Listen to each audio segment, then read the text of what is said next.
ઓમ શ્રી ગણેશાય નમઃ। નમસ્કાર, જય શ્રી કૃષ્ણ, રાધે રાધે મિત્રો। ફરી એકવાર આપ સૌ મિત્રોનું હાર્દિક સ્વાગત છે અમારી યુટ્યુબ ચેનલ પર। મિત્રો, આજના આ વિડીયોમાં આપણે જાણીશું કે ભગવાન શ્રી ગણેશજીની મૂર્તિનું વિસર્જન કેવી રીતે કરવું તથા વિસર્જન દરમિયાન ગણેશજી સમક્ષ કેવી પ્રાર્થના કરવી જોઈએ તથા વિસર્જન દરમિયાન કઈ કઈ બાબતોનું ધ્યાન રાખવું જોઈએ કે જેથી કરીને આવતા વર્ષે ગણપતિ બાપા આપણા ઘરે વહેલા પધારે। મિત્રો, આજના આ વિડીયોમાં ભગવાન શ્રી ગણેશજીના વિસર્જન સાથે જોડાયેલી દરેક બાબતો આ વિડીયોમાં જોવાના છીએ, તો તમને વિનંતી છે કે વિડીયોના અંત સુધી જોડાયેલા રહેજો તથા ચેનલ પર નવા હોય તો ચેનલને સબસ્ક્રાઈબ કરવા વિનંતી છે। તો ચાલો મિત્રો આગળ વાત કરીએ। મિત્રો, ગણેશજીની મૂર્તિનું વિસર્જન તમે ઘરે કરો કે પછી નદીમાં કે પછી તળાવમાં વિસર્જન કરો, વિસર્જનની વિધિ એક સમાન હોય છે। મિત્રો, તમે ગણપતિ બાપાની સ્થાપના 2 દિવસ માટે કરી હોય કે પછી 5 દિવસ કે 7 દિવસ કે પછી 10 દિવસ માટે સ્થાપના કરી હોય, પરંતુ મિત્રો વિસર્જનની જે વિધિ છે તે દરેક માટે એક સમાન છે। તો ચાલો મિત્રો જાણીએ કે ગણેશજીની મૂર્તિનું વિસર્જન કેવી રીતે કરવું જોઈએ। મિત્રો, વિસર્જન દરમિયાન આપણે એ બાબતોનું ખાસ ધ્યાન રાખવું જોઈએ કે જેના કારણે કુદરતને એટલે કે પ્રકૃતિને કોઈ હાનિ પહોંચે નહીં। મિત્રો, જ્યારે પણ વિસર્જન કરવામાં આવે ત્યારે સૌપ્રથમ દીપ પ્રગટાવવો જોઈએ, અગરબત્તી સળગાવવી જોઈએ, ત્યારબાદ ભગવાન ગણેશજીની આરતી કરવી જોઈએ, ત્યારબાદ ગણેશજીને તથા રિદ્ધિ સિદ્ધિ માતાજીને તથા કળશને તિલક કરીને અક્ષત અર્પણ કરવા જોઈએ। ત્યારબાદ મિત્રો ગણેશજીને ફૂલમાળા અર્પણ કરવી જોઈએ। મિત્રો, જો તમે ગણેશજીની મૂર્તિનું વિસર્જન નદી કે તળાવમાં કરવા માગો છો તો મૂર્તિને તેના સ્થાનેથી ખસેડ્યા પહેલાં દીપ પ્રગટાવવો જોઈએ, ત્યારબાદ આરતી કરીને ગણેશજીને પ્રસાદ ધરાવવો જોઈએ। મિત્રો, પ્રસાદમાં તમે કોઈ પણ મીઠાઈ રાખી શકો છો, તમે તે બજારમાંથી પણ લાવી શકો છો। મીઠાઈ ધરાવ્યા બાદ પ્રભુને જળ અર્પણ અવશ્ય કરવું જોઈએ। મિત્રો, વિસર્જનના દિવસે ગણેશજીને દહીં તથા મોરસ જરૂર અર્પણ કરવા જોઈએ। ત્યારબાદ આપણે આરતી ઉતારવાની છે।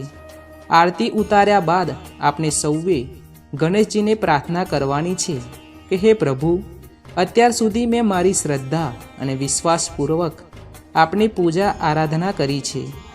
આ દિવસો દરમિયાન મારાથી કે મારા પરિવારના કોઈ પણ સભ્યથી કોઈ ભૂલ થઈ હોય તો તમારા દીકરા સમજીને અમને માફ કરજો। પ્રભુ, અમારી દરેક મનોકામના પૂર્ણ કરજો। મને તથા મારા પરિવારને હંમેશા સુખી રાખજો।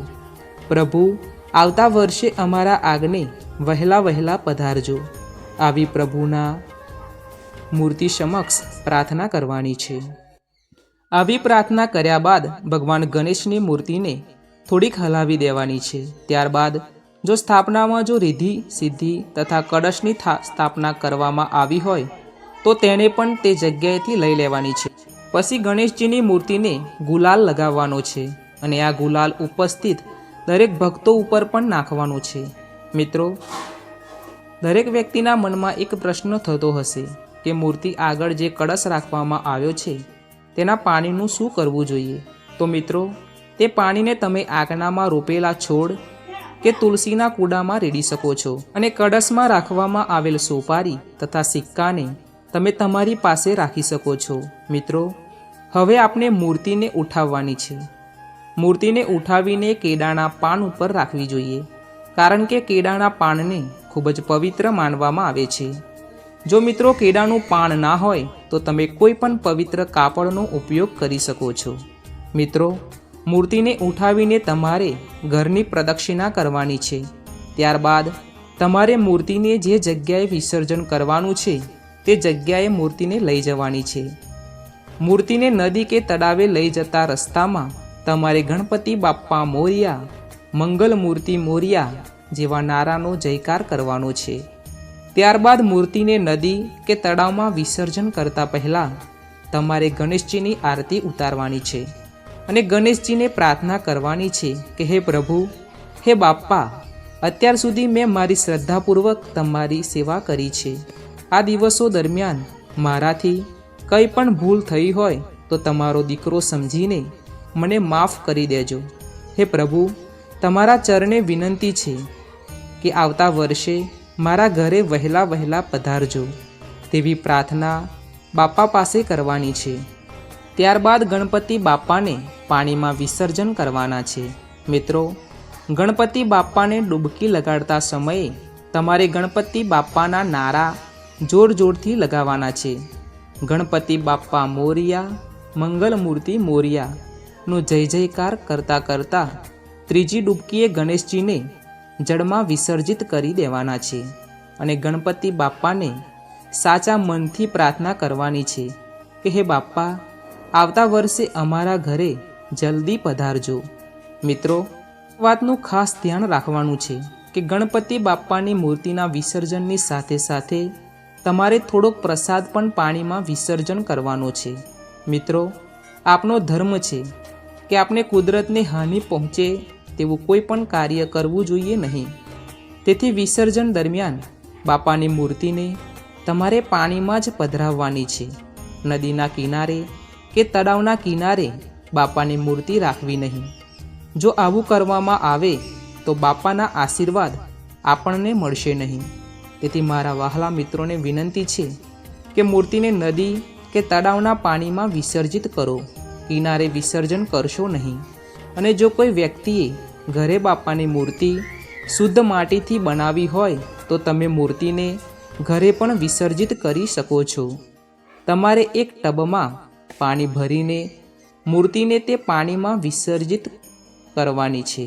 ત્યારબાદ મૂર્તિ ઓગળી ગયા બાદ તે પાણી તમે છોડ કે તુલસીના કૂડામાં તે પાણી અર્પિત કરી શકો છો. આજનો વિડીયો કેવો લાગ્યો તે કોમેન્ટ કરીને જરૂર જણાવજો. વિડીયો પસંદ આવ્યો હોય તો વિડીયોને લાઈક અને શેર કરી દેજો. તથા મિત્રો, જો તમે અમારી ચેનલ પર નવા હોય તો ચેનલને સબસ્ક્રાઈબ જરૂરથી કરી દેજો, જેથી કરીને અમારી આવી આવનાર વિડીયો તમારા સુધી પહોંચી શકે. મળીશું મિત્રો હવે એક નવા વિડીયો સાથે. ત્યાં સુધી ભગવાન તમને તથા તમારા પરિવારને ખુશીઓથી ભરી દે એવી આજના શુભ અને મંગલકારી દિવસે પ્રભુચરણે બાપા સમક્ષ પ્રાર્થના છે. મળીશું હવે એક નવા વિડીયોમાં. જય શ્રી કૃષ્ણ, જય શ્રી ગણેશ.